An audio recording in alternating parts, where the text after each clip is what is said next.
Hello, my friends, it's Lisa, and welcome to my February bullet journal setup. So, for this month's theme, I decided to go with this kind of baking theme.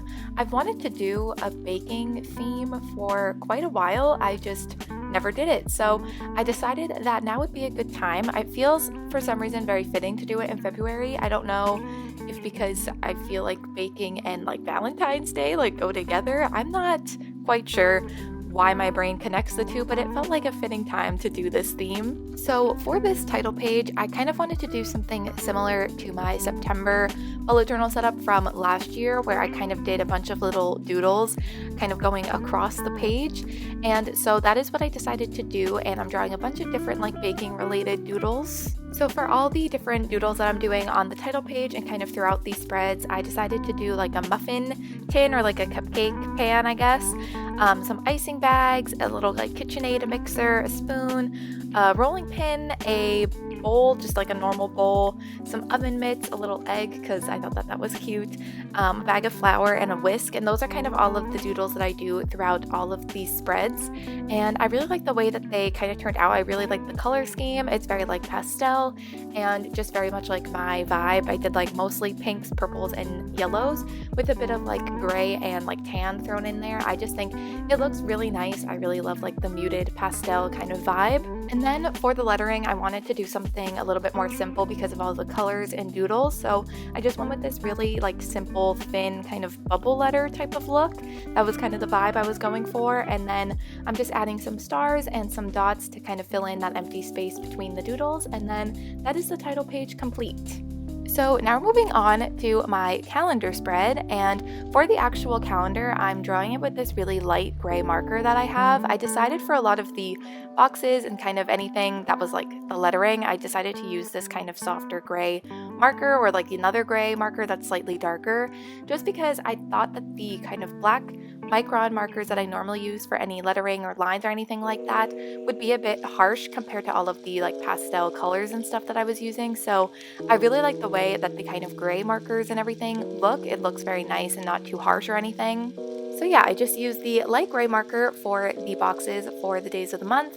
And then for the days that were like a part of January and March that I added to this kind of calendar spread, I just colored them in with the like light pink marker that I was using just to add a bit more color to the spread.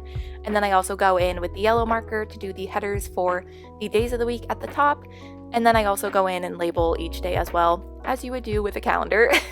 And then kind of in that big empty space on the top of these spreads is where I write out February, and I also do a lot more of the baking doodles kind of surrounding the actual calendar. And of course I also like switch up a lot of the colors that I use for each thing. So like the oven mitts are never the same color, or I tried to use different colors for them. I don't always do the oven mitts the same color, if that makes sense. It was just really fun to use this color palette. I just love a good pastel moment, so it made me really happy using all of these colors. And since we're on the topic of like baking and everything, I would love to know if you guys like to bake, and if you do, what you like to bake. I personally am a fan of making cookies, like a variety of cookies. Every like Christmas, my mom makes these gingerbread men cookies, and for the past like few years now, I've been really enjoying helping her do that and be a part of that process, but also just like throughout the whole year. I just find making cookies very fun. I don't do it very often. I'm definitely not someone that bakes a ton, but whenever I do it, I do really enjoy it. So definitely need to bake a little bit more maybe in the new year, but I also would love to know if you enjoy baking, what it is you like to bake, because I'd love to get some recommendations.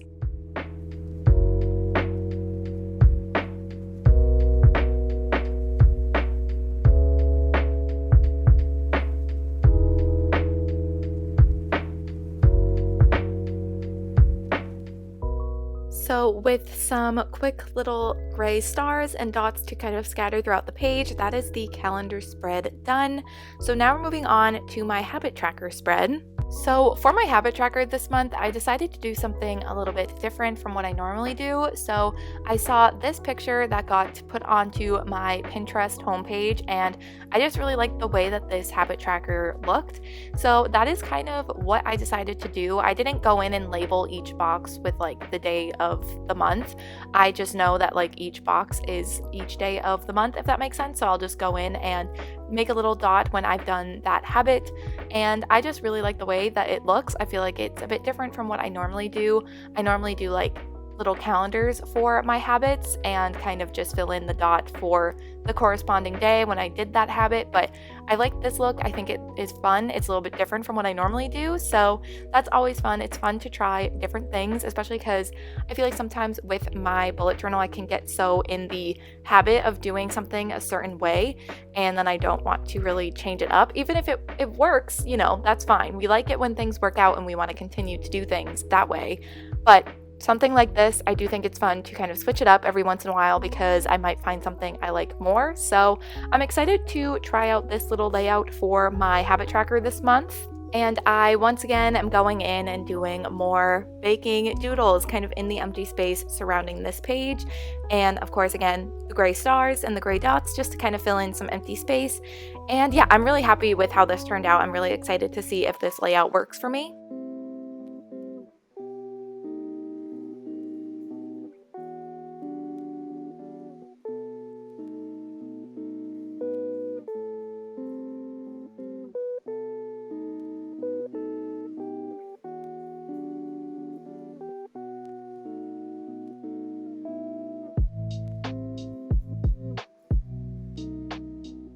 So the next page is going to be my favorites page. So just a place for me to keep track of anything that I was loving throughout the month of February. And this page, I kept it pretty similar to my January favorites page, where instead of separating it into multiple categories for different favorites throughout the month, I just kind of have two boxes, one for music and one for lifestyle. In the past, I've done like a few different boxes, one for music, one for lifestyle, but then also one for like entertainment, so any shows or books or anything, and then also like a memories section. But I found in the past like the music box would be super full because I'd have so much to write, and then all of the other boxes wouldn't be not nearly as full, so I felt like I wasn't utilizing the page to the best I could be. Like I definitely needed more space for the music sections and not as much for everything else. So I have really enjoyed having it in two different boxes instead of four.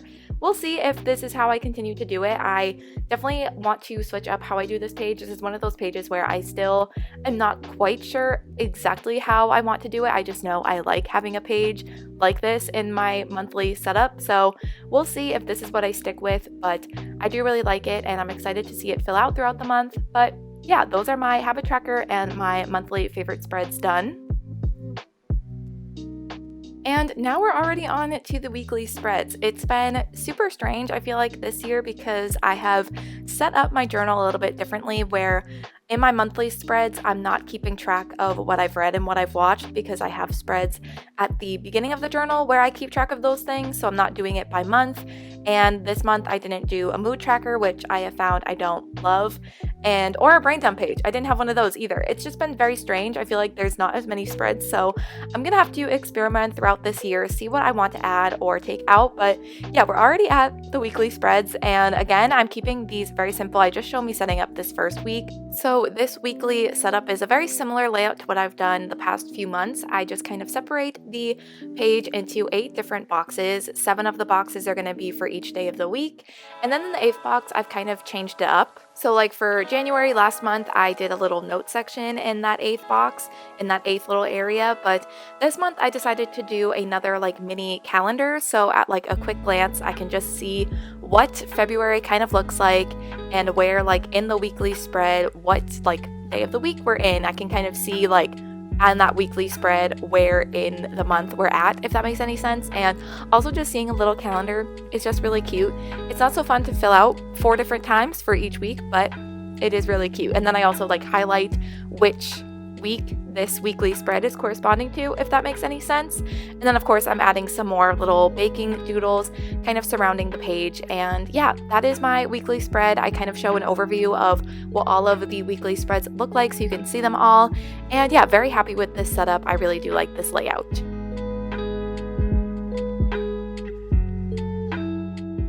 But that is it. Those are all of the spreads for my February bullet journal setup. So here is a final flip through of what everything ended up looking like. I really do enjoy the themes where it's just a bunch of little doodles that kind of all go together. It's just one of my favorite things to do. So I'm really happy with how this turned out. I'm excited to fill out these spreads throughout the month. Definitely let me know in the comments below what your theme for February is. I would love to know. But that is going to be it for this video. So thank you guys so much for watching, and I will see you in my next one.